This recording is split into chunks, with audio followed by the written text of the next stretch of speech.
السلام عليكم ورحمة الله تعالى وبركاته.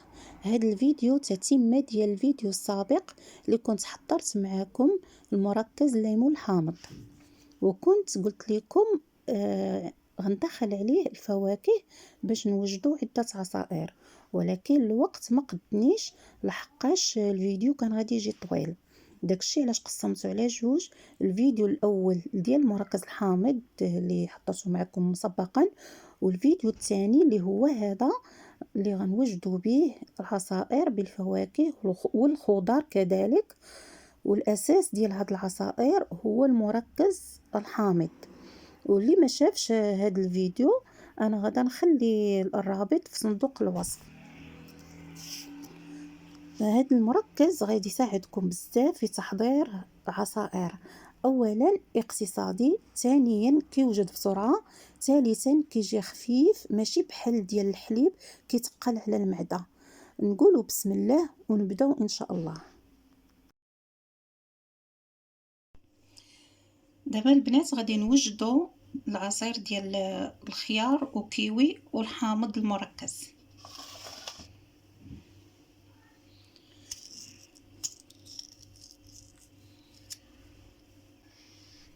هنا البنات حاولوا نحيدوا واحد شويه ديال الزريعه، بالحق هذه راه ما فيش الزريعه غنخليو، والقشره ما نحيدوهاش كامله.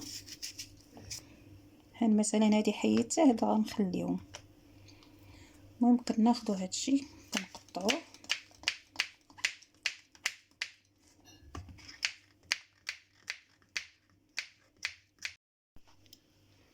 هنا البنات درنا الخيار،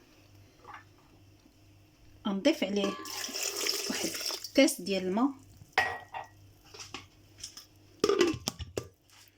وغنطحنوه. من بعد ما طحنا الخيار غادا نصفيه.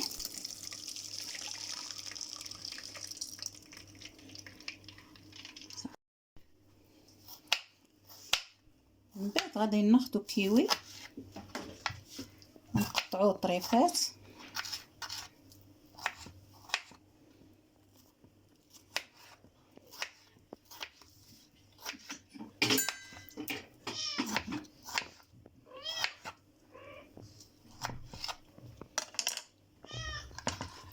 وغنضيفو في العصاره.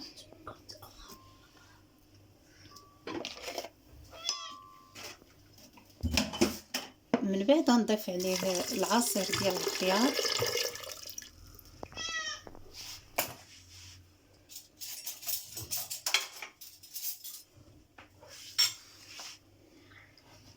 واحد معلقه ديال المركز الحامض.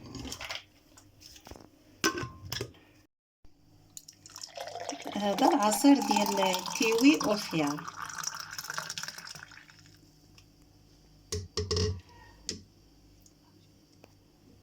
هنا غادي نبداو في العصير الثاني ديال الفريز والبنان. هنا البنات درت الفريز،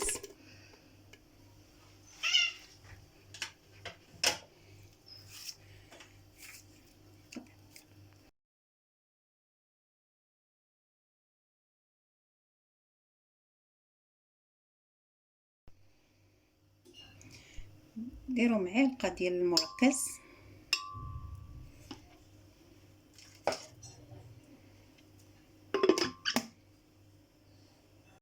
هنا مني درت الفريز والبنان والمركز ضفت كاس ديال الماء.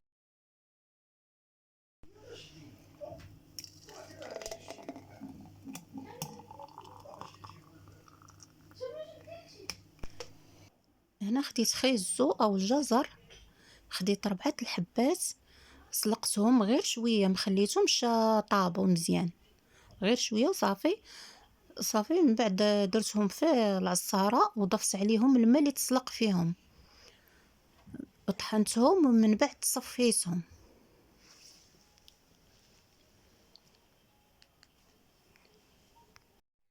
من بعد غادي نرجعوا العصاره باش نضيف عليه بعض المكونات.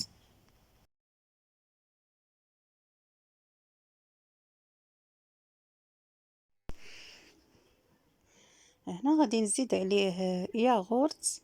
انا درت ديال الخوخ، بصراحه هذا ديال الخوخ كيعطي واحد المذاق زوين في العصير.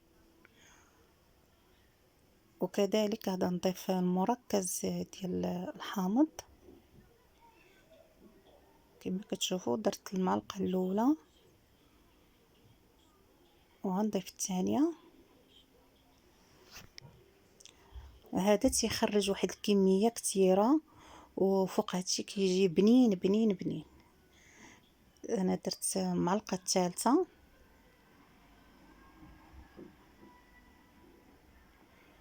الرابعه.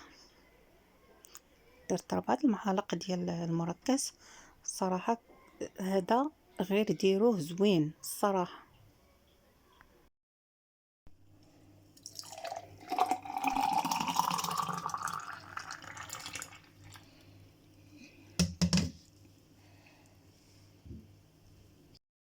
هنا البنات غادي نديروا العصير ديال السكينجبير والتفاح.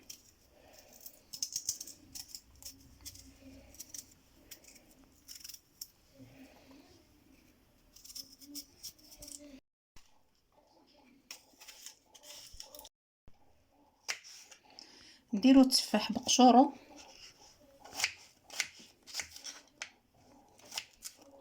كذلك نقطعوا السكينجبير طريقات صغار. هنا البنات غنضيفوا التفاح والسكينجبير.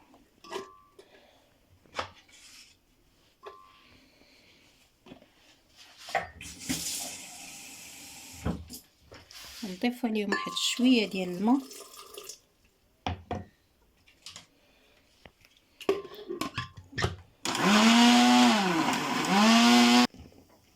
من بعد البنات غنصفيو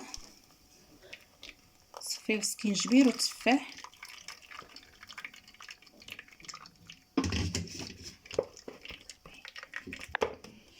صافي البنات هذا نلوحوه صافي.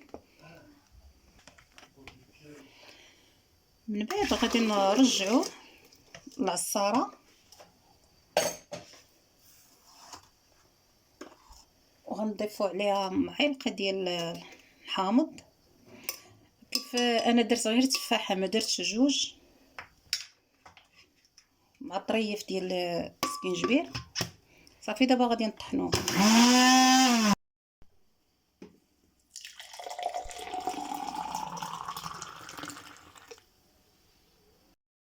هنا البنات درت لافوكا كانوا عندي مجمدين،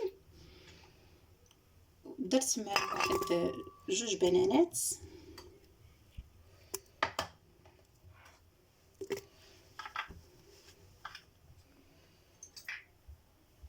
نضيفوا معلقه ديال المركز،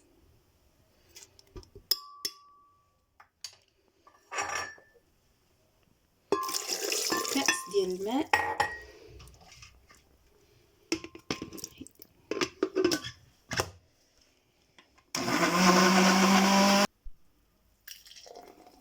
هنا البنات درنا لافوكا والبنان.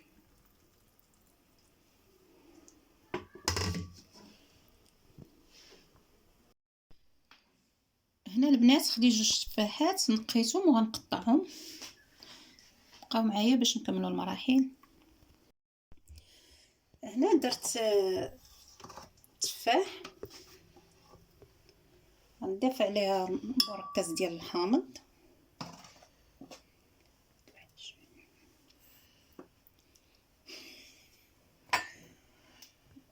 غنضيف واحد شويه ديال الماء.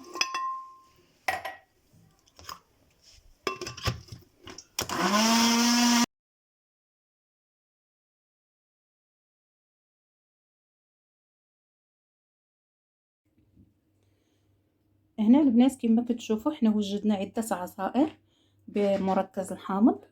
داكشي علاش قلت لكم خاصكم تعتمدوا عليه، ان شاء الله غادي تخرجوا منه العديد والعديد من العصائر. ومازال انا شي فواكه ما كانوش متوفرين عندي، مهم خدمت بهذاك الشيء اللي موجود اللي متوفر عندي في الدار. مهم كما درت هذا بالفريز والمركز الحامض، درت هذا بالتفاح والحامض، دائما المركز الحامض. هنا درت الجزر ودانون ومركز الحامض. هنا درت لافوكا والموز ومركز الحامض. هنا درت كيوي والخيار المركز الحامض، واخيرا درت سكينجبير والتفاح. كما كتشوفوا هاد السكينجبير راه خاصو ضروري مع هاد البرد وداك الشيء، هذا راه صحي، خاصكم ما يخطاكمش في الدار. مهم كما كتشوفوا عصائر بمكونات بسيطة، وممكن تعتمدوا بأي فاكهة عندكم. انا درت لكم هاد الشيء غير باش نوصل لكم الفكرة وصافي، ولكن نتوما اللي متوفر عندكم غادي تخدموا به. وبالنسبه للخصوريه يكون خاسر او خفيف، هذاك الشيء كيتحكم. شوفوا نتوما القياس اللي بغيتو يكون خاسر شويه غادي تزيدوا من الفاكهه، بغيتو يكون خفيف غادي تنقصوا من الفاكهه. ايوا نتمنى يعجبكم هاد عصائر ينالوا اعجابكم ان شاء الله، وتجربوهم، واكيد غادي ينفعوكم في رمضان بزاف. غير جربوهم.